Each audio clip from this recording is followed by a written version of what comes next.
Welcome back, and thank you for joining us for another soul-driven interview. These interviews are with people from all walks of life who have discovered their true purpose and are living it out every day. Today, I'm excited to introduce you to Adalina East, a mental health expert and healer and the founder of Transformational Healing. She works with a global clientele to recover from trauma and bring forth inner guidance. A few months ago, while I was researching for my podcast, I came across Adalina's podcast, Light Beings and Way Showers, and was instantly hooked. Her episodes provide a brief message and activation from her guides that lasts about 15 to 20 minutes. And it wasn't long before I was checking out her offerings and signed up for her Divine Guiding Light class, which lasted about 5 weeks and was just wrapped up pretty recently. So I was pretty excited, or I should say very excited, when she agreed to sit down with us for a conversation. She has a lot of wisdom to share, and I know you are going to love her. Welcome to the show, Adalina. Such a pleasure to have you. Thank you. I'm so happy to be here. Yay! We got it through. Yay! There's something about your name. I always want to say Adalina West. I don't know why, but it always, I don't know if you caught it both times when I was doing the intro. I thought it sounded great. Well, I always want to say West. I don't know what that is. So we have so much to dive into tonight that we're just going to go ahead and get started. The first question that I ask all of my guests, what makes you soul driven? Ooh, that's a good one. I would say that there actually is no other choice for me. I lived an entire lifetime. I feel like I've lived many lifetimes in just this one lifetime. I'm only 41 and I'm still learning. But I know that when I was living out of alignment with my soul and what my soul was telling me I needed and the things that I needed to do, I just became so desperately ill and was really confined to bed for a number of years. And it was only through tapping back into my soul and listening to what my soul was telling me I needed that I started to begin to heal. It's a way of life. It really is. It's a daily practice. Yeah. My last guest, Neil, he's also a healer. But that was similar to his answer as well, just in regards to there's just no other way to be than to live, from your soul. I agree completely. And I think that a lot of we'll talk about all of this stuff throughout the podcast, but I think that a lot of the mental health issues that people are facing now are actually just being out of alignment with their souls. And they receive all of these diagnoses and they start taking all these medications. And actually, if they were able to block out the outside noise, which I know is incredibly difficult, no shade on people who are not doing that, by the way. But if they were able to do so, they would be able to get more in touch with their soul and just follow what their soul is telling them to do. And I think that is the greatest healing anybody can ever experience. Of course, I have no shade on medications. I think they're really helpful and really useful.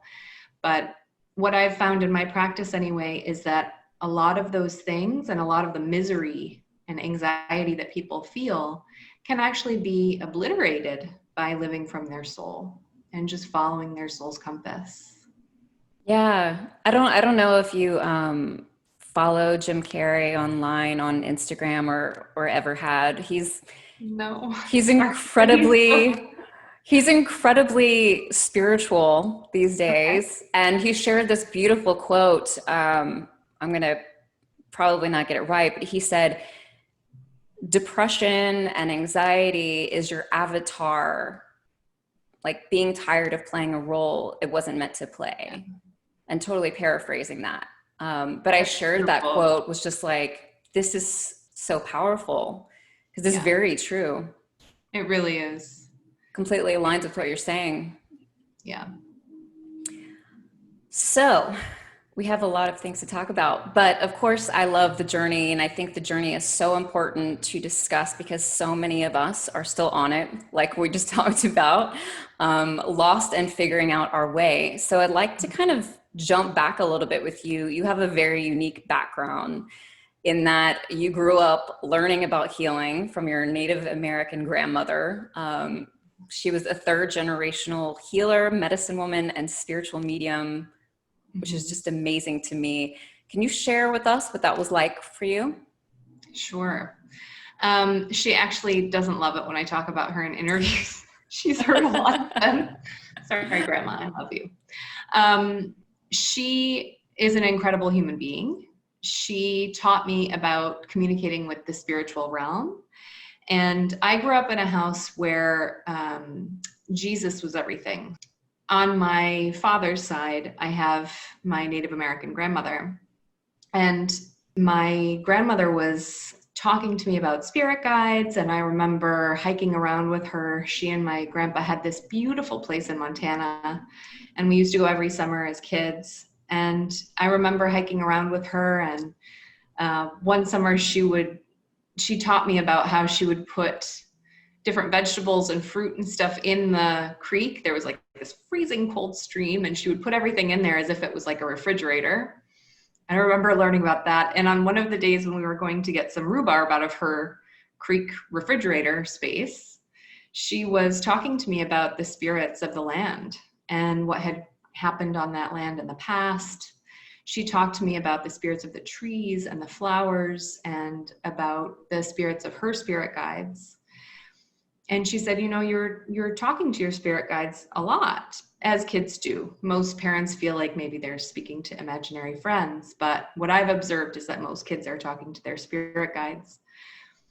And by the way, I'm so grateful for parents who support that, because there are many of them as well. And so it was really the best training a person could receive, because it was like having a mentor that was always around and knew so much more than me. And because I was a kid, I would just soak in information. Later on in life, I did end up sort of turning my back on all of those things. She was also really gifted with herbs and things of the earth. And I have a lot of water in my chart, and I need a lot of earth. So I did eventually go back to all of those practices, but it was a really incredible upbringing to get to learn all of that so young. I feel really fortunate. Yeah. First of all, I love Montana. I think it's just so gorgeous. Beautiful. Yes. It is.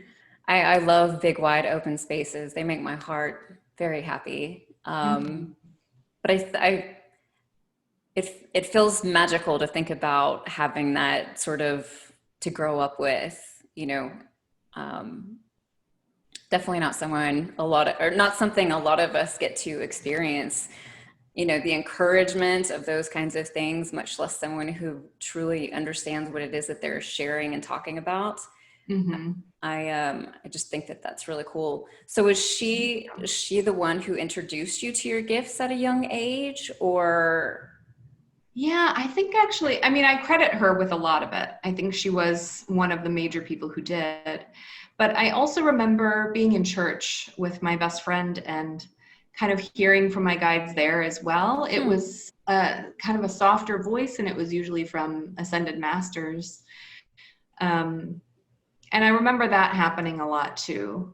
But I think for me, as it is for a lot of people, I think many of us are born with these gifts, and we manifest before we come into this reincarnation to have some kind of mentor, to have somebody with us by our side to teach us all of these things. And so I fully 100% know that I manifested my grandmother to begin all of that, all of those journeys and those lessons, and my mother too. That's fascinating. Yeah, it was really a great time. I grew up in church as well, and grew up, you know, like in the Christian community too. So I have We can lots talk of about that later. Yeah. So many stories there. Yeah, many. So you grew up and ended up going the traditional route. You got several like master degrees from the University of London, and basically became a specialist in trauma in addition to other modalities. What was it that drew you to trauma specifically? Well, I believe that we are all the healer that we need. And I think that we all need guides and we all need mentors to help us get there. And I believe that sometimes people are sent to us to be those mentors and those guides. But I learned by the time I got to college that I actually had had a pretty traumatic childhood. When you're little, you don't realize that certain things are not the same as what everyone else around you is experiencing. And I've always been a really introverted person. I think I had like 3 friends growing up. And I loved them passionately, but I don't think we spent much time talking about stuff that was going on in our families or the way we grew up.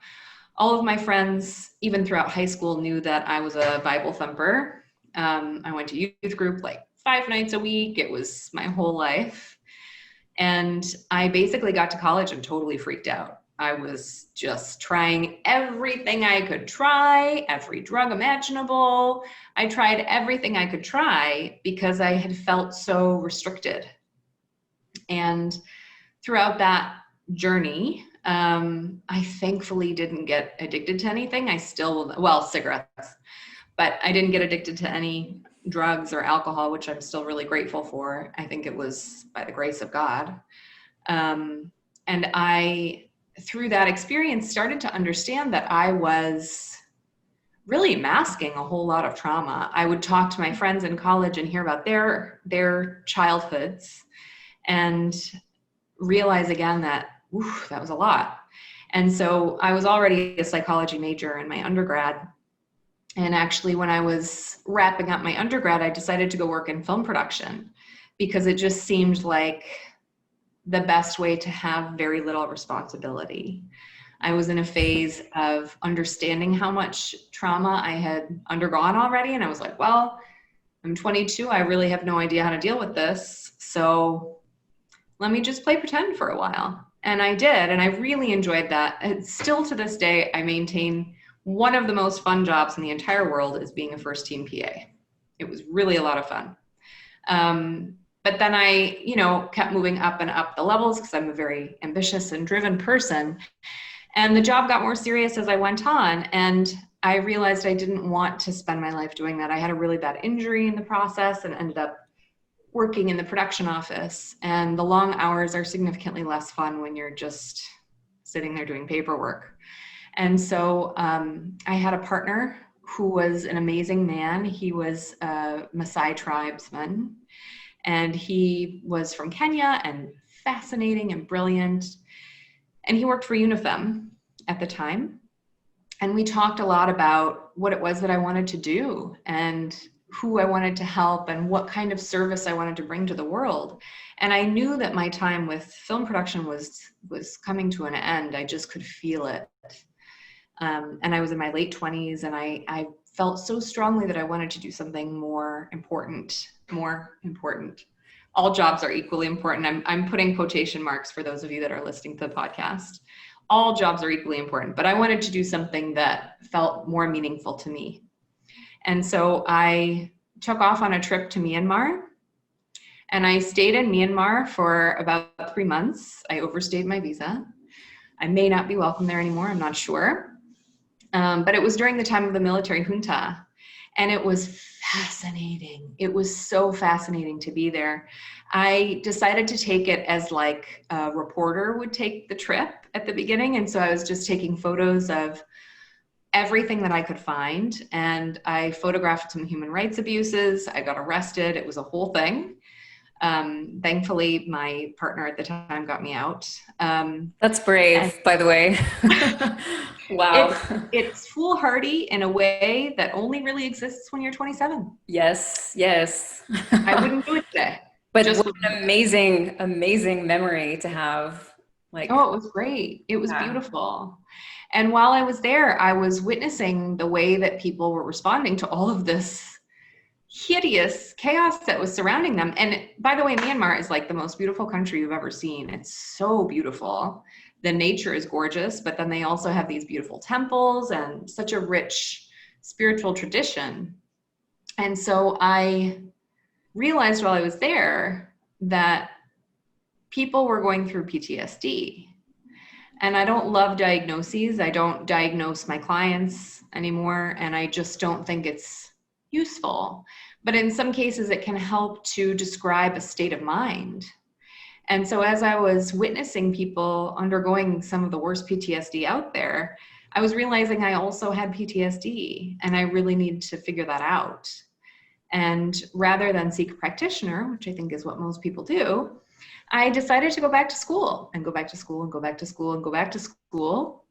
And then I was in school for about 7 years or so, researching counseling and trauma therapy and all of the different modalities that were working in trauma. At that time, the next big wave was EMDR, which I found doesn't work for me and hasn't worked for many of my clients, but I know that it has worked really well for some people.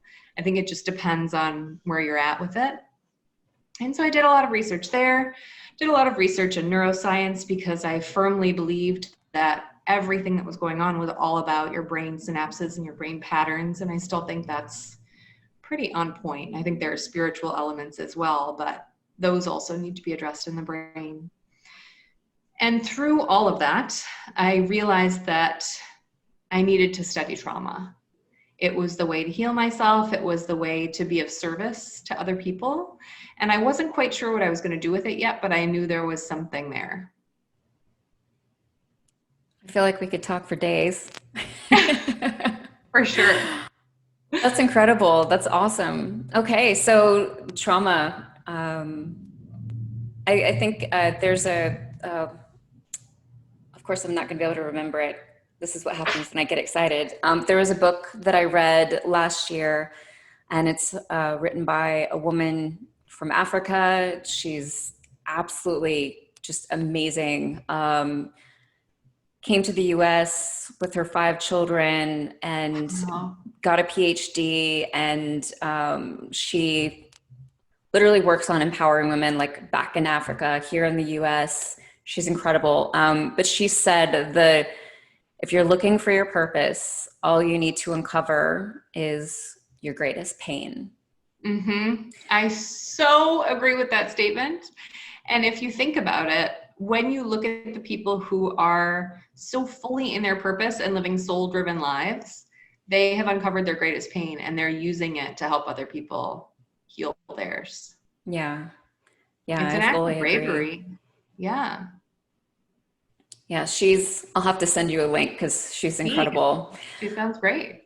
Okay, so then you transitioned into humanitarian aid work, correct? Kind of within like hand quotations, the corporate world. Very corporate. Yes.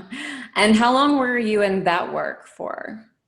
So the timeline gets a little messy. I worked for a number of different humanitarian aid organizations, including the largest one that everyone's probably thinking of. And the way that it kind of started was while I was still in Myanmar. This is another foolhardy thing that you would only do at the age of 27, or maybe later in life, let's see. But I messaged my film boss, who is just the most beautiful, amazing man, and told him about what I was seeing. And I sent him through some photos and just said, I need just buckets of money. And I'm going to rent a truck and go out and distribute food because like, there's no food here. You know, at this point at 41, I can say that's really not going to do much. Yes, you're giving people food for one day, but like, come on, can you like teach people how to farm? Can you give them seeds? Can you give them farming equipment? There's so many other ways to help in that situation. But I had zero training, and I was, foolhardy enough to go try something new. And I do think that is how we innovate. It's important. However, looking back, I can say I probably should have asked for some help. Could have asked my partner at the time, by the way, who had a lot of expertise in this, but no. Decided to go my own way. And so I, like the very privileged woman that I was, and still am obviously, I was able to get some funds from him and rent a truck. And thankfully on that plane ride from Bangkok to Myanmar, I had met this group of beautiful people who I'm still in touch with today. And one of them was a Frenchman who was marrying a Burmese woman. When I met her, it was like fast friends, immediate love. And we talked about my aspirations, and I told her how much money I had, and, you know, all things that in the grand scope of life should have been a disaster, but it was actually really, really beautiful. She hired a crew for us, and she organized things for us, and we ended up traveling along the Irrawaddy River and distributing food. It was a beautiful experience. I felt like it was the very beginning of me learning what humanitarian aid work was. And it just completely put me on my path. And so we stopped eventually because money ran out and I had overstayed my visa yet again. And so I left the country, and I left with a really good feeling like, okay, I'm leaving things better than I found them. However, later on, I got back to New York, and I was supposed to be on a movie again. And I talked to my boss and just said, I can't do this anymore. Like, I don't know what's happening to me, but I'm really super done. I was pretty done when I left, but now that I've experienced that, I am super done. And so he said that was fine. He was wonderful about it. And I was able to replace myself on that movie. And I started looking in earnest for humanitarian aid jobs. And all that I had at that point in time was a bachelor's degree in psychology. I had done some English teaching in an African restaurant named Africa Kine in Harlem. I met some Sudanese men who needed to study for their TOEFL exam. It's like an English equivalency exam that you have to take to get into college here in the States. And I had been helping them with their schoolwork. That was the extent of my English training. And just by luck, I found this English teaching position in Timor-Leste, this very tiny country between Indonesia and Australia, and made the best friends of my life there. They're still my family. I just absolutely love them, and I absolutely love that country. And so I started teaching English, and because I am such a driven and ambitious person, I ended up letting everybody around me, anyone who would listen, know that I wanted to work for one of the biggest humanitarian aid organizations there. And very fortunately, I ended up getting an interview to teach English there, and I got the job. And the rest is history. So I started out as an English teacher, held many different positions over the course of about 10 years, and worked for a bunch of different organizations as well. I was able to do some research while I was there.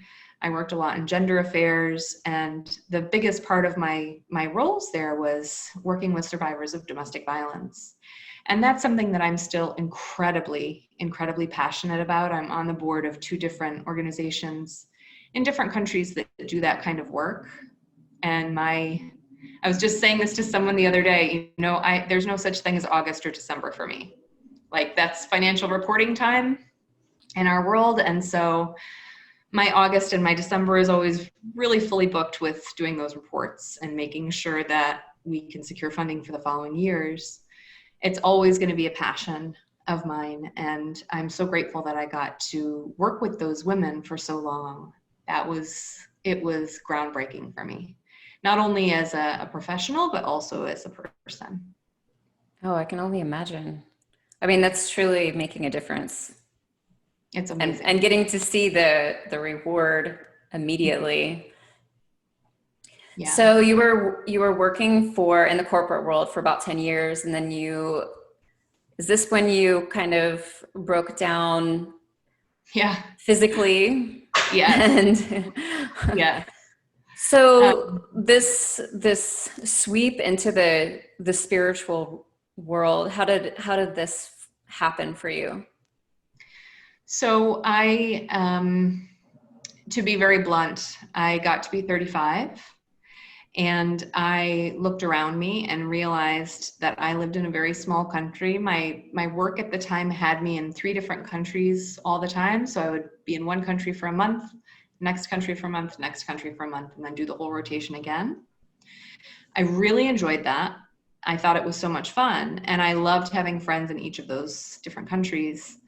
But I was looking around and seeing that many of the women in this really large humanitarian aid organization who were my age and older, were single, or they had partners and they had kids, and their partners and kids stayed back in their home countries so that the kids could go to school. I had very few examples of women who were happily coupled with children, everybody living in the same country. And I had also begun to notice that the organization and most humanitarian aid organizations do make efforts to keep married couples together in the same country, but it's like the holy grail. I mean, by the time they can get that organized, one person might have gotten another job already in a different place. So I decided that I really wanted to go back to New York because I wanted to have a partner and I wanted to have kids. And so I just, because I'm a manifestor and I know what I'm doing, I met my partner at the time in Bangkok on my way home. And we fell in love really fast, and we both wanted kids very badly. And so I went back to New York, and he agreed to move to the States to be with me. He's German. And it took some time for his company to organize it, but we did long distance for about 10 months, which for me, after living that life, was nothing. I was very used to long distance relationships at that point. And then he arrived in New York, and we really, in earnest, started trying to have kids. And this is not something that I talk about super often. It's taken a long time to make peace with it and to heal it. But I ended up having a series of miscarriages. It was just one right after another, and each one got more and more heartbreaking. And after that, my hormones were really out of whack, and I was working in an office in New York for the first time in over 10 years. And I think the organization had a hard time figuring out what to do with me. I had various degrees and things that were super useful out in the field, but back in New York headquarters, not that useful. And so I ended up organizing events. I had a number of jobs. First, I worked on campaigns, which I loved. That was a great job. And then when the campaigns ended, I ended up organizing events. And it's just not something that really suits me. I'm pretty forgetful. I'm definitely the absent-minded professor. And I'm pretty disorganized. I mean, I'd show you my desk right now, but not worth it. And I started to experience such incredible pain. It was like I was going 90 miles an hour to organize these events and do everything according to protocol. And I knew they were really important. I knew what I was doing was really important, but it felt so different than what I am good at and what I had done in the past. And I started to just get incredible pains. I remember sitting at my desk and just feeling my wrists. I was like, my God, I cannot type one more thing. Like, is this ever going to end? And so I started physical therapy for my wrist pain. And they said, well, all we can really figure out is that it must be tendonitis. I'd had tendonitis in my ankles multiple times because I was a dancer when I was young. And I went through physical therapy, no change at all after 6 weeks. And then I started having such pain in my feet, I couldn't walk anymore. I kept buying different versions of dance codes that had always worked for me. And I was just in more and more pain every day. And eventually it got to the point that I had to start working from home. I was lucky to have a boss that would let me do that, because this organization is not a work from home kind of place. And I just got worse. I got worse for a couple of years. And we tried different things. Like we tried me going back to work for a while and seeing if maybe like at home I was just bored and that's why I was feeling worse. And then I'd go back to work for a while and get worse there. And then I'd go home and get worse there. Like it kind of didn't matter where I was. I just felt horrible all the time. And I was in a wheelchair for about 1.5 years. My feet just wouldn't function. There would be mornings when I would wake up, I couldn't feel them, or sometimes I'd wake up and they would hurt so much that I couldn't walk. I had foot surgery in the meantime that did nothing. And well, how did you heal? So basically, what ended up happening was that I couldn't move. I got to the point where I was laying on the couch all day long watching Netflix. And I had to be fed by my husband at the time. Like he had to physically feed me and help me go to the bathroom and shower. It was mortifying. And I was laying on the couch one day And I started to hear voices again. And I had heard voices a little bit when I was out working in the field. I would hear from my guides when we shouldn't travel, or I'd hear from my guides like, ooh, start this program in that country. They were always giving me tips, but I didn't acknowledge it. So, I mean, I would follow the tips, don't get me wrong, but I wouldn't acknowledge it and be like, thank you guides for showing me this. Who am I speaking with? Like, I didn't remember how to do this. And so the way that I healed was that I started channeling the guides again. And I would hear from them different things to try. So for example, my grandmother and I started talking again, and she recommended some herbs to try. And then I started to feel a little bit better. And then through coincidence one day, I decided, okay, let me go back to Kundalini yoga because I loved it when I lived in Bangladesh. We were on quarantine there for a health crisis. And so I feel like it was kind of built for this time right now. And that's how we got through it. We would like sit in the parking lot and do Kundalini together. And so I went back to Kundalini practice, and through one yoga class, I met this woman who told me about this herbalist in upstate New York who could cure Lyme disease. And at this point, I'd seen 27 doctors and all had different opinions, but one thing that was pretty settled was that I had Lyme disease. I had mold illness from working in the basement, from living in moldy apartments when I lived overseas, and multiple chemical sensitivity. And so I'm not saying those things are 100% perfect, but much, much better. And I started working with this herbalist, and through channeling my guides would say, okay, we're going to work on your belief systems today. So one of your biggest beliefs is that you're not able to heal on your own.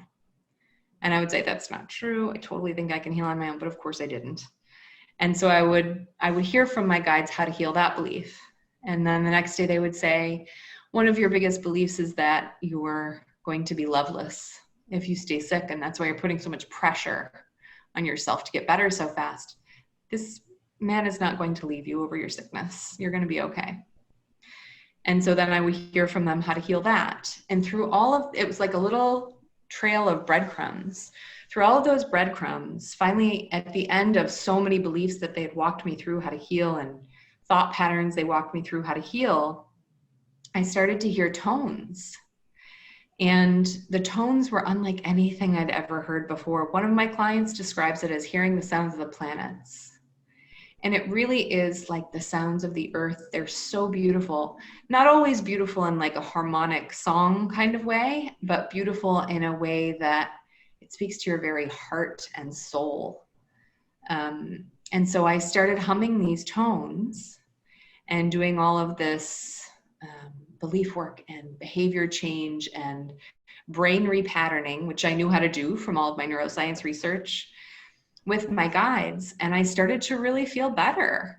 I started to be able to walk again, and then I could walk longer distances. Like I remember the day I was able to walk a whole mile. I was like, oh my God, this is amazing. After being in a wheelchair for 1.5 years with such debilitating pain and sometimes just incredible numbness too, it felt so great. And so I did all of this schooling, like years and years of schooling to figure out how to heal my trauma. But what actually happened was that I had buried it in my body.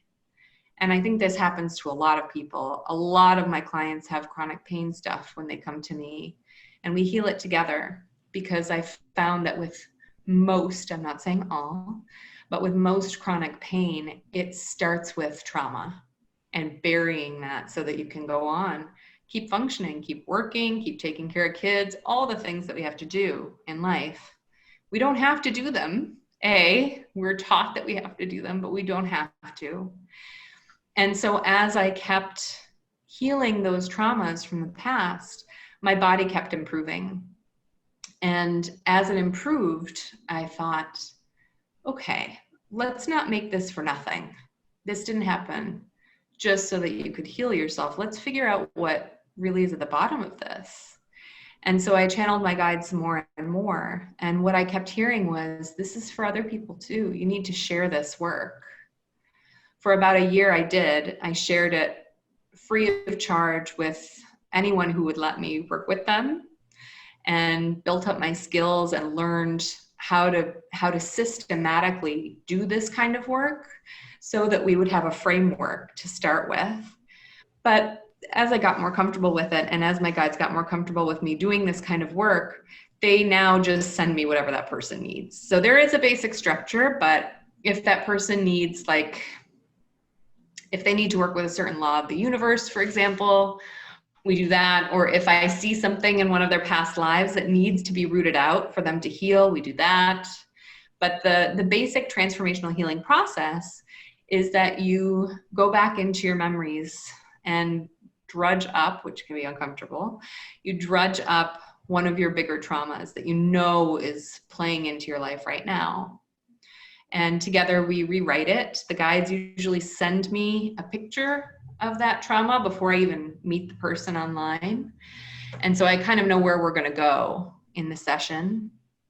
And then they send me really specific ways to help that person rewrite that. And so sorry. And then they use that rewrite and the accompanying tones that the guides channel through for greater integration and greater repatterning of the brain. They use all of that for the next week. And they do the process over and over again for the next week so that their brain really learns a new pattern of function and learns how to recover from this particular trauma. And the beauty of transformational healing is that we don't have to attack each trauma. So what I've found works really well with my clients is that we go back in time to the initial trauma. If it's precognitive, there are ways around that. I've been doing that for many years too. But if they can remember the trauma, we start there. Because what I found is once we start at the root of the thing, many of the layers of trauma that have piled on top of that one lift also. Yeah. Things always start somewhere. They have all begun somewhere. Right. Okay. So, Adalina, we are like we're like 10 minutes away. And I feel like we're halfway through the story. Okay. Let's see. I'm going to pause this real quick. Okay. I just don't want it to be so long for you to have to edit. I can push my next client back, but then it's going to be really long. I'm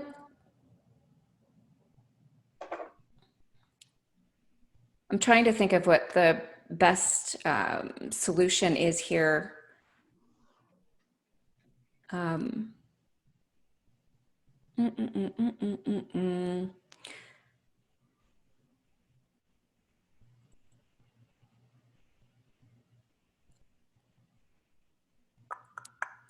Because I feel like there's a lot of really interesting details in regards to your work that I'd love to chat about, and certainly like share with the audience more about. Let me see if I can. She'll be very amenable because she knows that I'm doing this today, and she's also someone who's been with me a long time. And she feels like it's very important that other people find this work. So I think she'll be okay. Because we're only at 37 minutes right now of the actual, like when we finally got going. Okay. So we're not that long. Some of my interviews have gone like an hour and a half. Oh, wow. Really? Yeah. All right. And you can see from your analytics that people listen to the whole thing? Oh, yeah. Yeah. I mean the thing awesome. is like if you've got good content, then people are hooked. Listen, she's fine. She said, just call me when you're done. Okay, cool. Yeah. Okay. So let's jump back in then. Okay.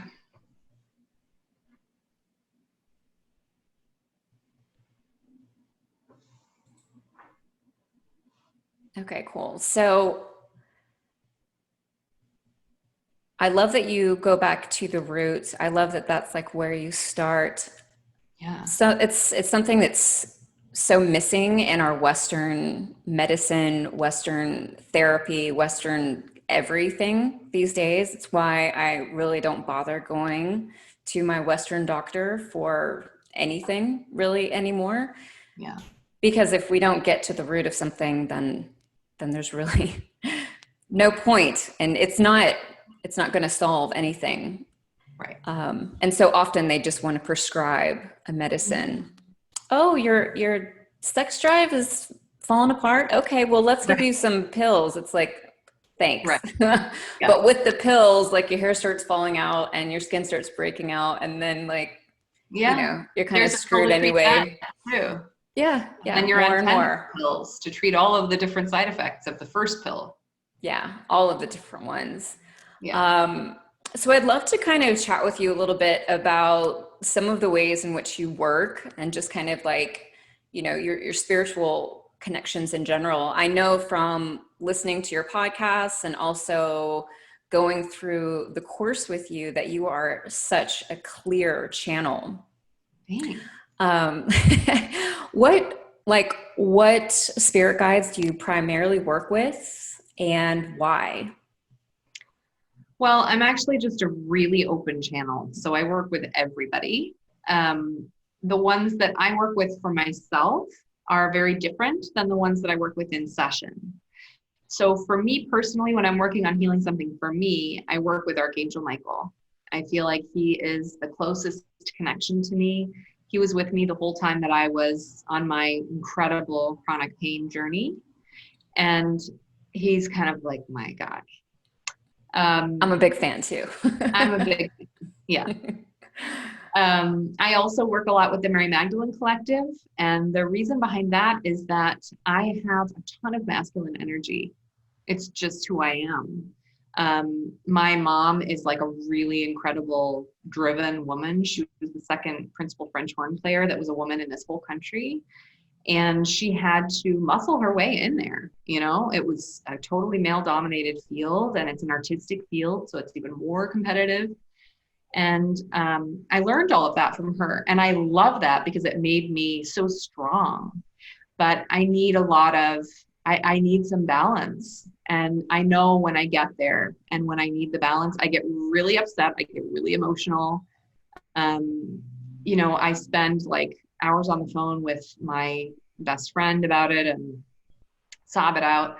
And then this is a pattern, and I recognize that it's a pattern, and I am completely able to break it. It just hasn't happened yet. And then I call in Mary Magdalene, and I'm like, okay, clearly I'm just like burning myself out here. And just using my masculine energy to like push and force and make things happen in my life. I need you to come to me right now and show me life with ease. And she never fails. And her collective of Divine Feminine Ascended Masters is just gorgeous. And so that really balances me out. Those are my two biggest go-tos. And then in terms of star collectives, I love working with the Pleiadians. I know that I'm of Pleiadian descent, and I find Pleiadian descent in most of my clients. I find that every client that I've ever worked with who's had some kind of chronic pain issue, from sciatica to endometriosis to migraines, all Pleiadian descent. And so there's something very important there about that. The Pleiadians are incredible healers, and they, in my opinion, those of Pleiadian descent are here to help other people heal too. And they're one of my biggest go-tos. Also the Arcturians and the Syrians as well. The Syrians for me are, okay, so sometimes you want like a longer, flowery answer, and it's like very beautiful to bring through imagery and voices. And like I also experience my guides through smell. I have a really strong sense of smell. And that's more the Divine Feminine Masters. The Syrians are like quick answers. So when you think of somebody who's working with a pendulum, it's like, for the listeners who don't know, it's this gadget. Actually, I think I have one right here I can show. It's a gadget. There's like a beautiful stone at the end of it, and sometimes you get like a pretty thing on the top. and you let it down from your hand and you ask it a question and you say, okay, I charge this pendulum front back is yes, side to side is no. And then you drop the you ask the question, like, should I move to Bangkok? Drop the pendulum and let it settle for a minute. And then whichever way it's going, that's the answer. I find that that is completely what it's like to communicate with the Syrians. The Syrians give you quick answers. If you just need like a little pick me up, they're great with that too. And I'm sure they do so many other things, but that's been my experience of them. That's really interesting. What is it like to work with spirit guides on such an intimate level, like on a daily basis? It's pretty amazing. I know for myself, so when I started reading the Akashic Records earlier this year, things started really opening up for me. And it was amazing because I feel like my entire life I've been waiting for this time of my life that's starting now. And it just makes life so magical. You know, it's like, I think a part of all the alcohol when I was younger and the just numbing out was just feeling like I was looking around the world like, this is it. I know that there's more than this. There's got to be more than this. And waking up and realizing there's so much more of that, and then being able to tap into that magic and having it talk back to you and communicate back with you, and truly realizing that you're not alone.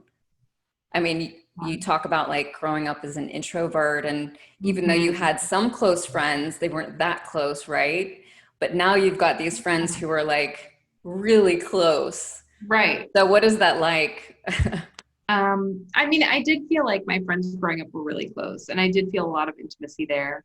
I just think that I don't share much. I'm learning that. And I wrote you an email about this too. After I listened to your Stand Tall episode, I was like, oh, she shares a lot about her personal life, and people love it. And I know that's a direction I need to get better at. So I'm working on it. But there's nothing you can hide from your spirit guides. It's all out there. They know it all. They know everything. And oddly, that never bothered me.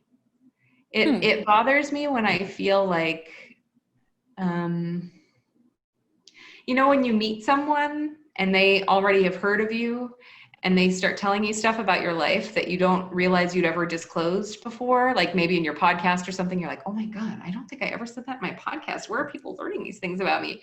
And then you're like, oh, actually, I did talk about that. It's not stalkery of that person to bring it up. Get over yourself.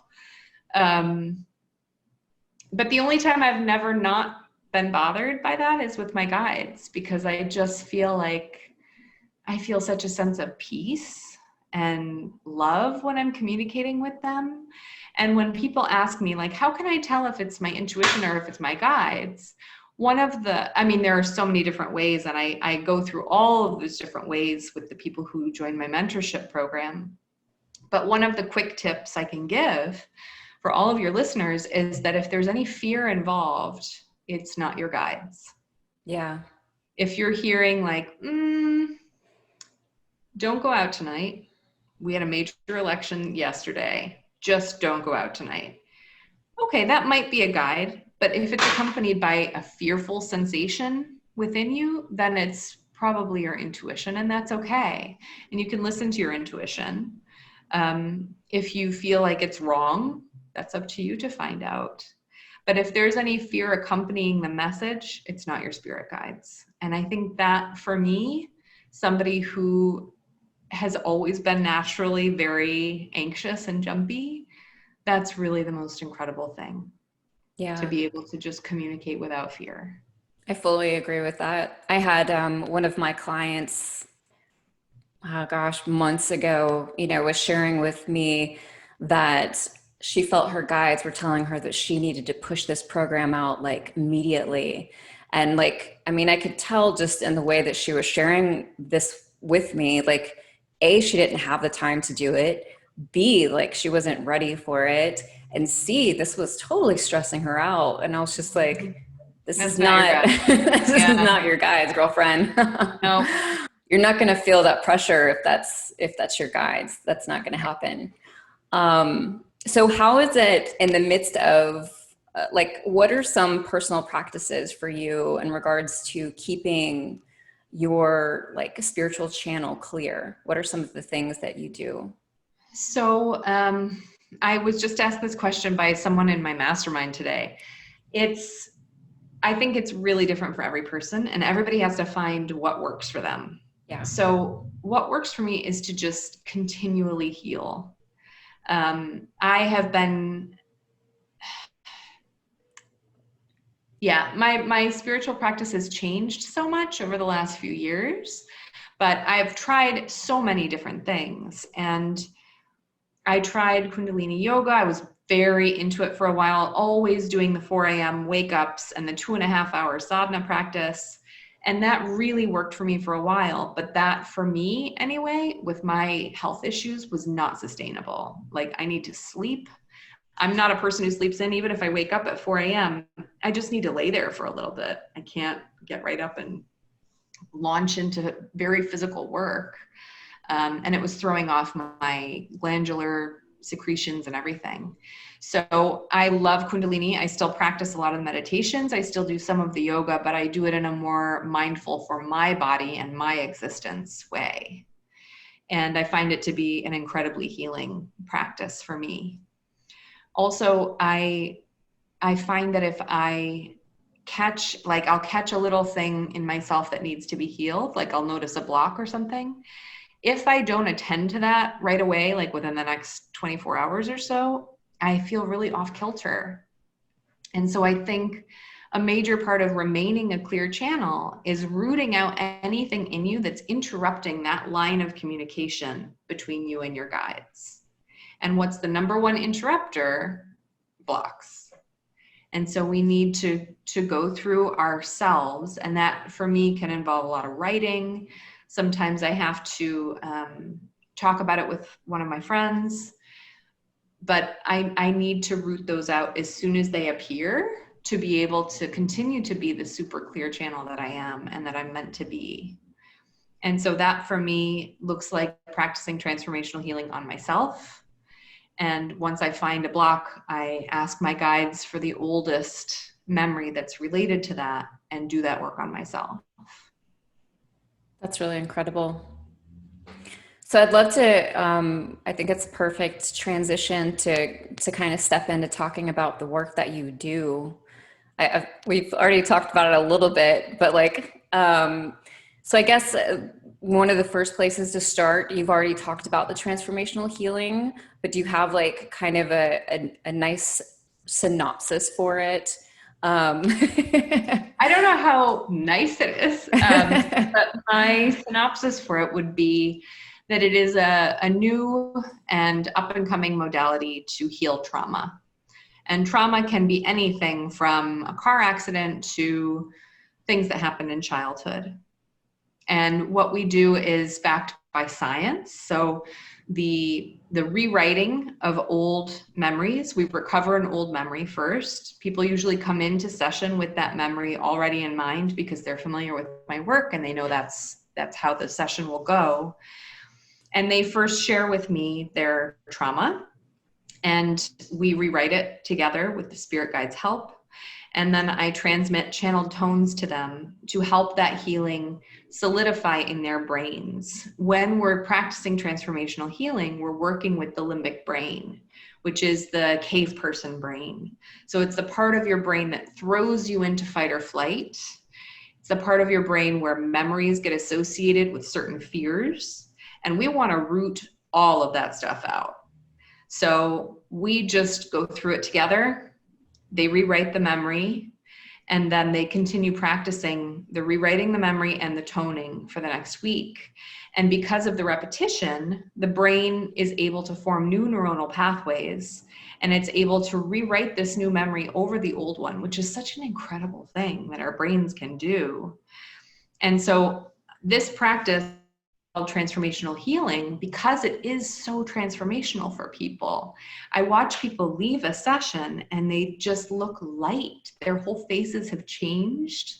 And the response that I get, usually 1 or 2 days later, whomever I just had a session with will write to me and say, oh my God, it's just gone. It's like, it's evaporated into nothingness. I can still remember it, like it's still there, but it doesn't have the same charge. And now I remember the new memory so much more, which is so empowering and so loving.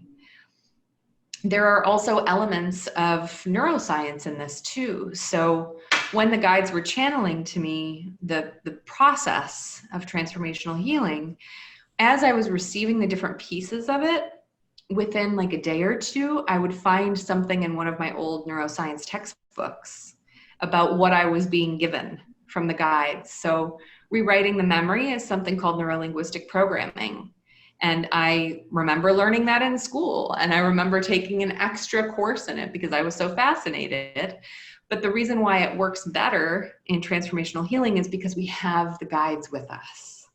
And the guides can prompt us as to how to best rewrite that memory for that particular person. And that's why I love one-on-one work, because we can really dive into all of that. And then the toning is something called polyvagal toning theory, which posits basically that our 10th cranial nerve, the vagus nerve, is responsible for all bodily functions, or nearly all.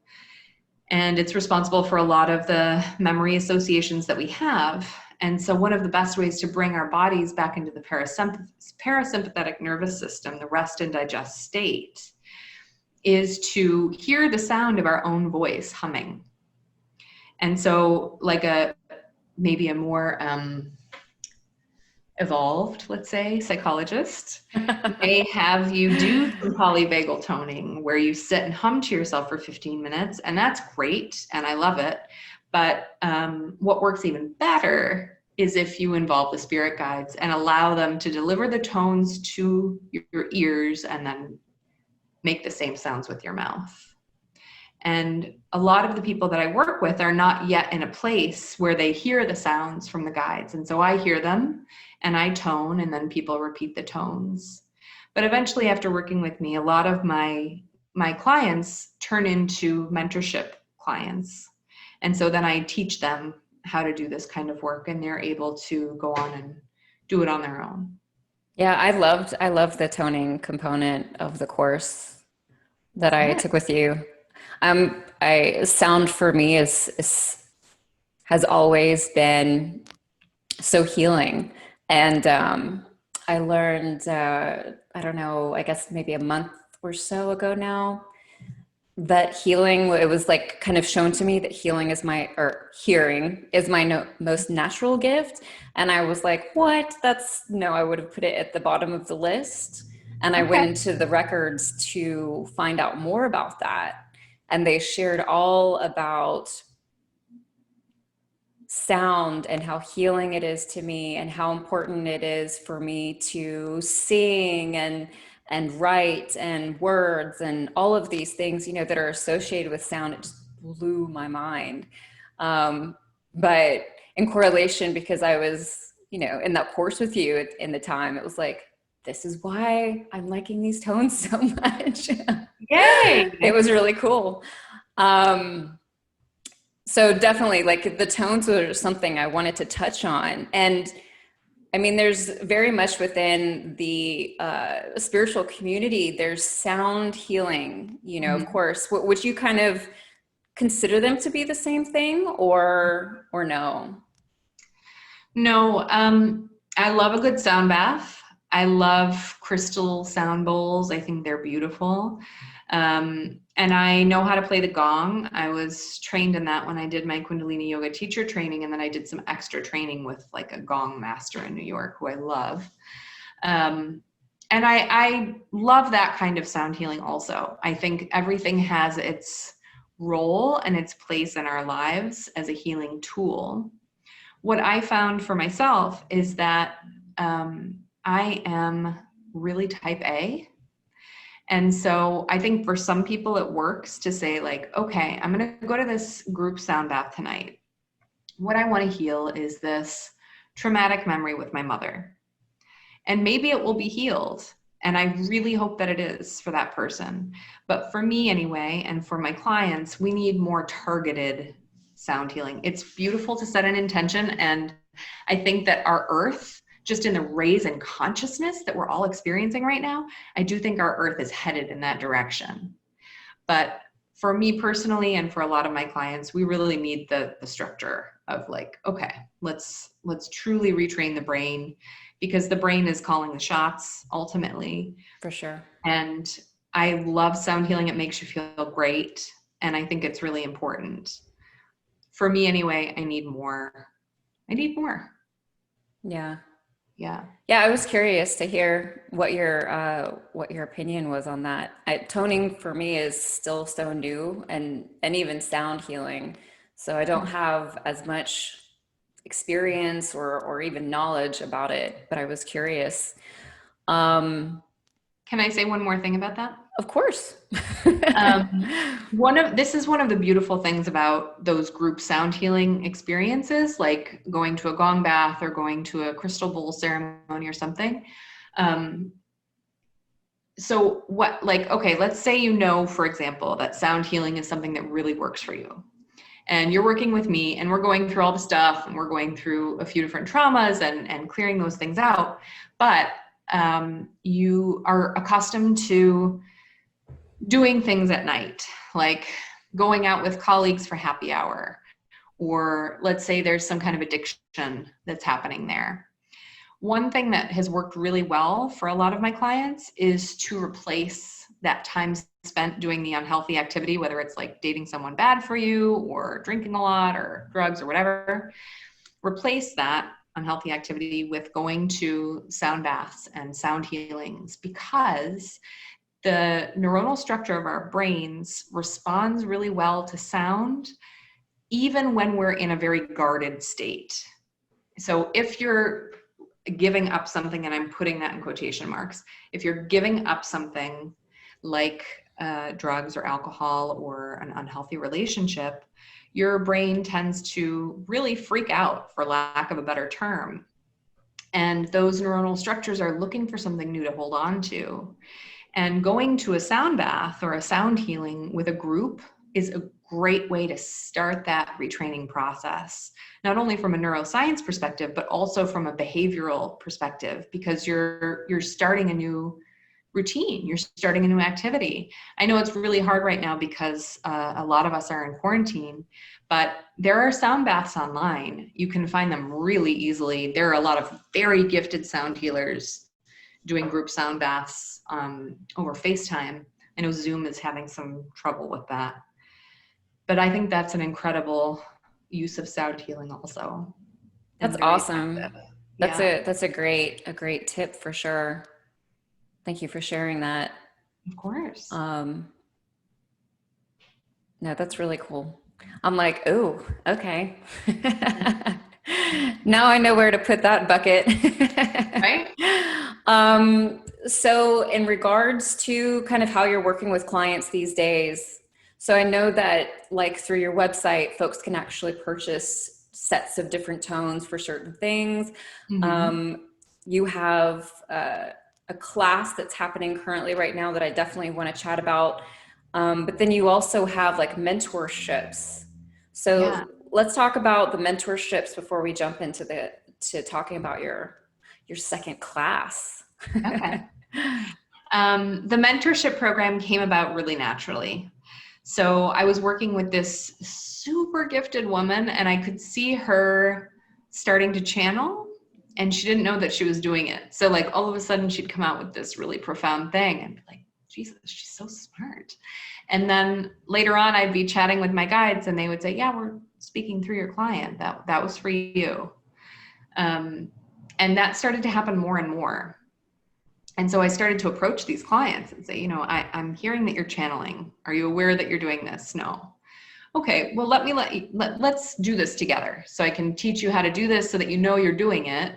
And then you can transmit those messages to whomever needs them, because whenever we receive a message, it's not only for us, but it's also for someone else. And with our consciousness rising so quickly on this planet with all of the craziness that surrounds us, I think it's really important that as many light workers as possible can step into their role to pave the way for the future.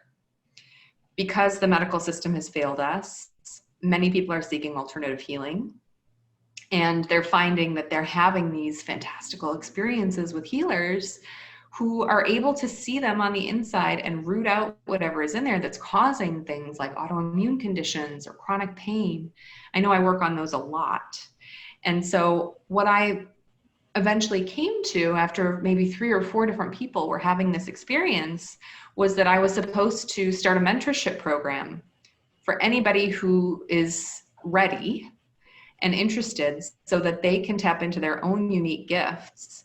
I firmly believe we all come onto this planet with our own unique gifts, and they look really different for everybody. So you can have 10 tarot card readers. They're all doing it differently. They're all channeling different guides. They're all getting different kinds of messages. Then you have, Reiki masters and yoga teachers. Everybody's doing something totally different.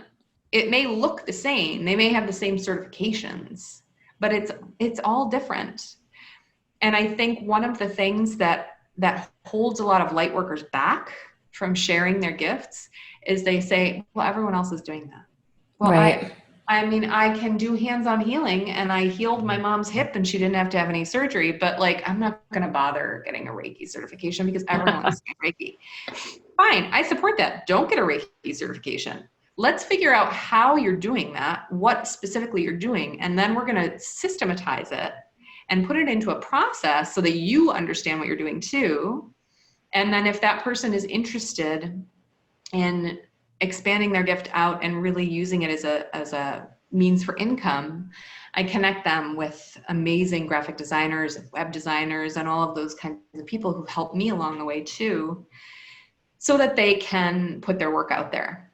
And many people, I would say about half the people that I mentor, decide they don't have any desire to leave their current positions, which I think is a beautiful thing. Many of them are in the medical field and we really need them, especially right now. And then they use their gifts in their current job. So for example, one of the physicians that I worked with is a surgeon, and he realized that he could heal without having to do surgery.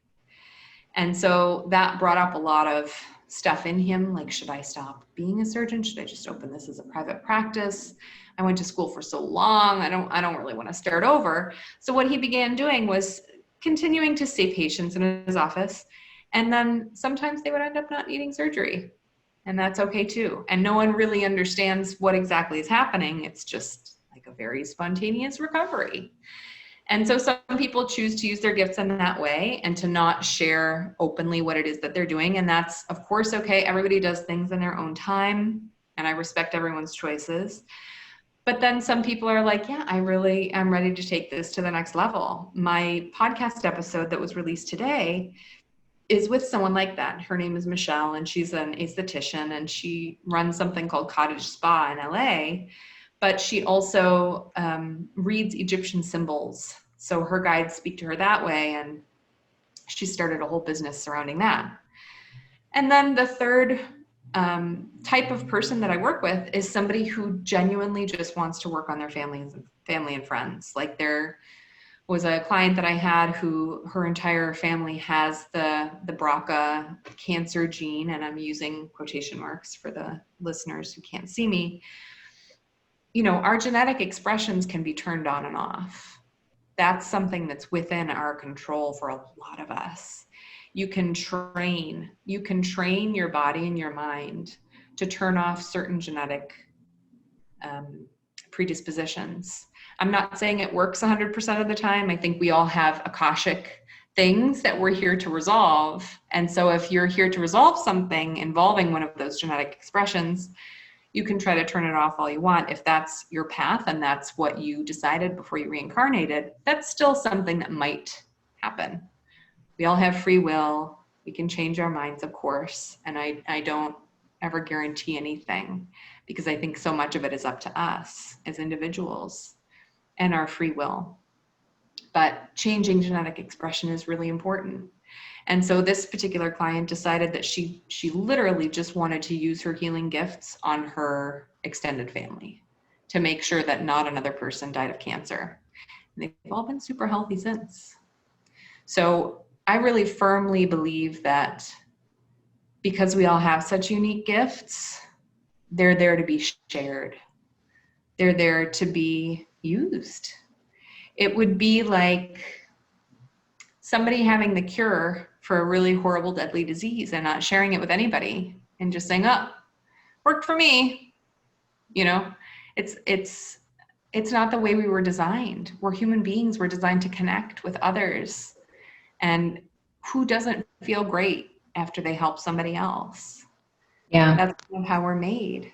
Yeah. And so I really, the mentorship program is super dear to me for all of those reasons. That's awesome. No, I think it's so important for all of us because like you, I agree, especially the older I've gotten and the more that I've learned not only about myself but just life in general, the more I just I see these amazing gifts in everyone I come across, and it's just like I mean, I own a business. I work with, entrepreneurs and I help them create businesses and I help them or, like recreate their businesses. And in that, it's hard for me not to like jump on these people that I find and be like, ooh, let's create you a business. Let's, Right. because I mean, I'm with you, it's like we were talking about earlier with our greatest pain is connected to our purpose. And so when we find solutions for that, those are solutions that we need to be sharing, and I think that there's different capacities for all of us, just like you're talking about. Some of those are going to be just with family and friends, maybe some just through social media, within our current business, or maybe it is we go out and do this full time. But regardless, I think that those aren't things that we should keep to ourselves. If we are able to go through such a process, and that's meant to be shared. So I was fortunate enough to kind of take the first class with you. And I'm going to look at the name again. So the Divine Guiding Light. And the second component, the second course is getting ready. Well, it's live now and folks can sign up. Auric Imprints. And this starts just like in 2 weeks. So talk to me about that class and kind of what you're going to be doing. So just to clarify, I have a couple of other classes that are on my website that are still available called the Beacon Series and Elementals. And those are not live channeled classes. They're classes for people who want to resolve trauma without doing private sessions with me. And they're for people who want to learn some basics of working with energy. And that's the Elementals course. But I kept hearing from my guides that it was time to do live channeled courses. I had so much anxiety about this, and it was jumping off of this massive boulder and giving myself the chance to really step into my gifts even further. And I think so much of life is that, like just really being brave and choosing to keep daring yourself to do stuff. Especially if your guides tell you to. Right? Listening to your guides, also a great thing. Following the nudge. And so I created the second course, Divine Guiding Light 2, Auric Imprints, because the first course went so well. People were meeting their guides for the very first time. People were healing really old traumas that they were very sure that they had healed. There had been like 20 years of talk therapy or working with different psychics and mediums all over the place and spiritual seeking to know tomorrow. And so many things were healed in the first Divine Guiding Light course that I really wanted to do a second one. It felt like the perfect gift.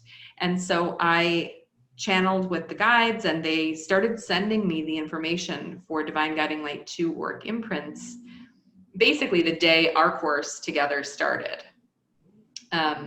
What I have heard from the Mary Magdalene Collective is that our aura is something that precedes us when we walk into a room. And it is responsible for the opportunities that we attract. It's responsible for the people that we meet, all of these different kinds of things. And if we're able to cleanse out our auras, then we can fill our auras with the right things, to have the right opportunities, to meet the right people, and to be able to move forward on our spiritual path. So people who didn't do Divine Guiding Light 1 absolutely don't have to do it. This new course is a standalone course, and you can take it if you haven't taken Divine Guiding Light 1, and you won't be lost at all. But the people who have taken Divine Guiding Light 1 will receive even more benefit from this class, because they've already started that process of clearing out old things, healing trauma, communicating with their guides. One of the happiest coincidences from Divine Guiding Light 1 was that so many people started channeling in the class. Normally, I think under average, and I'm putting quotation marks for all of our listeners, under average circumstances, it takes more time, more healing work, and more kind of cleansing of your inner child in order to start channeling. But it didn't go that way in Divine Guiding Light 1. And I think it's responsible. I think our guides are responsible. I think it's also about this time on the planet with all of us just under this like consistent low grade stress, which is awful. I'm not saying it's a good thing. But I do think that being under consistent stress can open up a lot of stuff. True. It can resolve a lot of blocks that you have to trying new things, because it's like, well, I've tried everything else and nothing's working, so let me try this. Well, it brings things to the surface as well. But I think that also something that I have so enjoyed about online courses this year, like group, is the energy.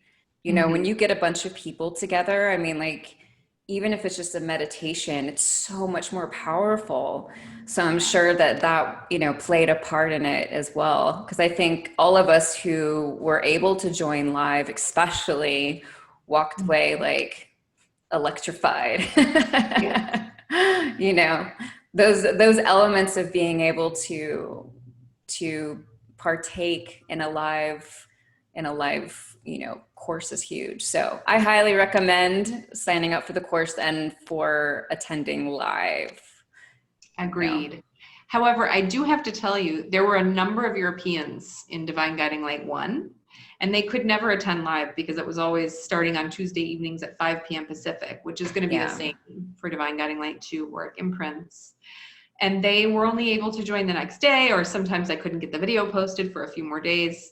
They had the same experiences. That's awesome. Many of them don't do social media, so they weren't able to join the Facebook group and write about all the things that they experienced. But I was getting emails from people pretty regularly that they, you know, in the midst of the forgiveness healing in session 5, for example, 2 of the women who had joined from Europe had the same vision from the same guide.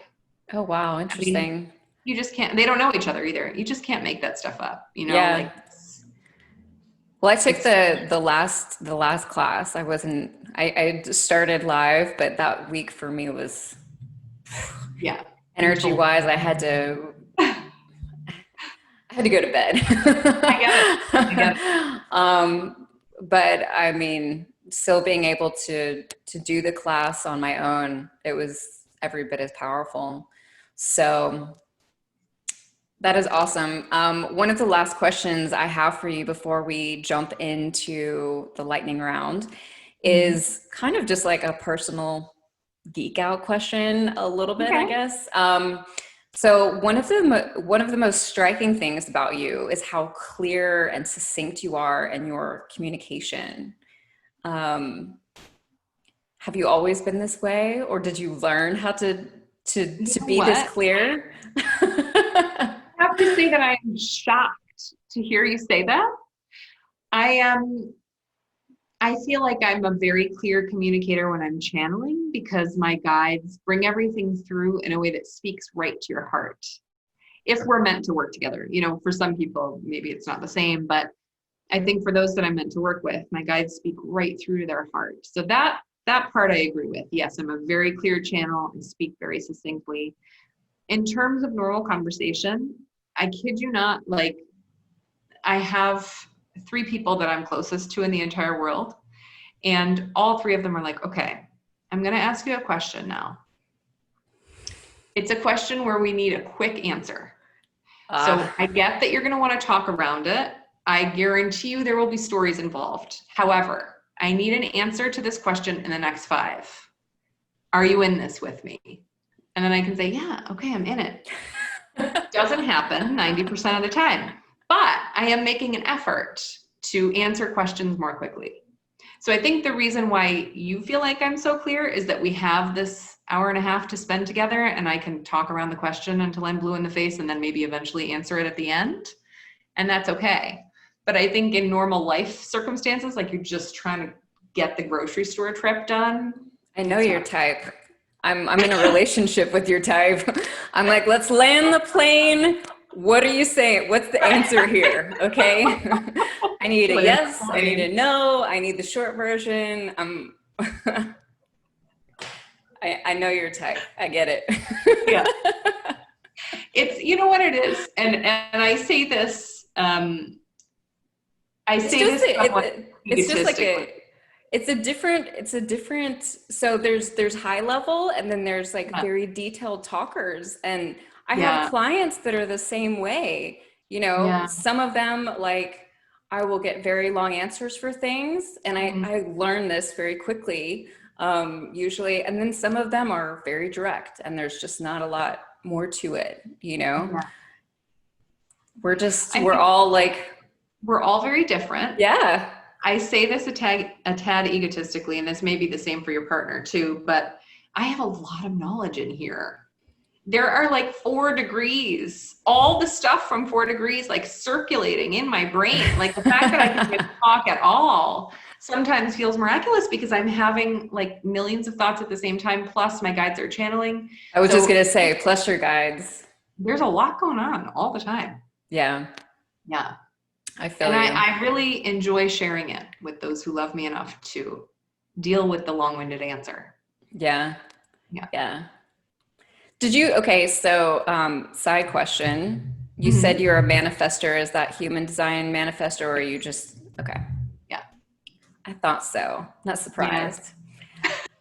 All right. So we're going to jump into the lightning round now, which means short answers. I mean, I'll do my best. I'm just giving you a hard time. Okay. First question. What is the number one habit you can't live without?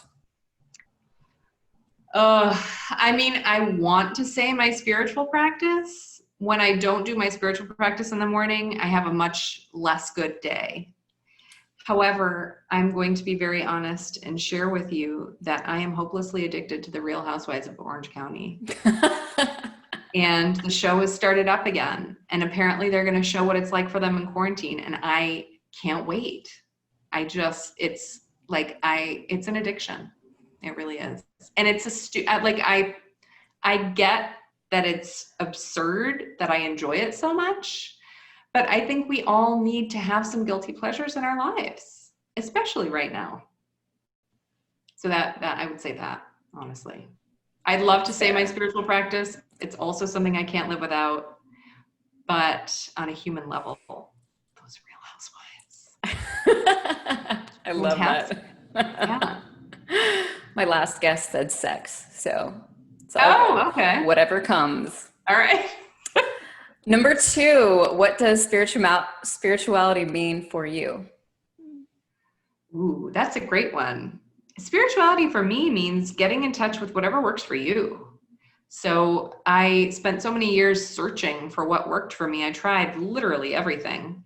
And what works best for me is to do some meditation and channel my guides. And so that's what I do. I think everybody needs to find what works for them. Agreed. Number 3, what is your advice to anyone who's looking to find purpose? Well, my first piece of advice would be to clear out all the trauma that you have stored up in there. And I say everybody has trauma because they do. And I don't think that you can really get clear about your purpose until that happens. So for a lot, and I'm sorry, this is going to be a long-winded answer, but it's important.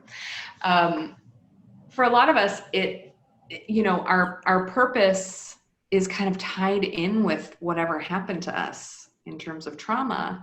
And people realize once they start healing trauma that actually they have so many different purposes. It doesn't need to be just one thing. They have so many different purposes, and there's so many avenues open to them once they're able to heal and clear all of this trauma. And so I would say to people who are looking for their purpose, that's step number one, because then you're going to have so many more avenues open. And step number two would be, please book a session with me and let's chat about it and channel the guides to figure it out. Oftentimes the guides can give really quick answers. Sometimes they're longer answers, and there are multiple steps, like, work with this channel to heal trauma, and then take a few classes in this and see how you feel. Sometimes it's real quick and easy. If they're a light worker, it's usually really quick and easy. If they do something different, it's usually a little bit longer and there are some steps involved, but we'll get there. It's important. It's your whole life. We have these 80 or so years to do things with. And it's really important that you find not one thing, but multiple things that you feel passionate about that light you up. Yeah. 80 years if we're so blessed, right? Right. Such a privilege to get older. It really is. And last question, it's a big one. Okay, I'm ready. Where can people connect with you online? Oh, that's an easy one. You can find me at adalinaeast.com. I feel pretty confident Anna will link to it in the show notes. She's good like that. And you can find me on Instagram at Adalina East. My name is spelled Adalina, East like the direction. Or connect with me on Facebook at Adalina Healing. Awesome. Well, thank you so much for joining us today, Adalina, and Thank you. Being flexible with your schedule as well. Of course, thank you. It's been such a pleasure. Such a pleasure. I'm honored. Thank you, Anna. All right, folks, that wraps up today's episode. And now I'm curious to hear, what did you learn today? Head over to the website by clicking the link in the show notes and share your feedback, or find us on social media at Soul Driven Podcast. I'd love to hear from you. If you were inspired by today's interview, make sure you leave us a review on iTunes. Don't forget to sign up for the email list. And last but not least, please remember, when we invest in ourselves, the world benefits. Until next week.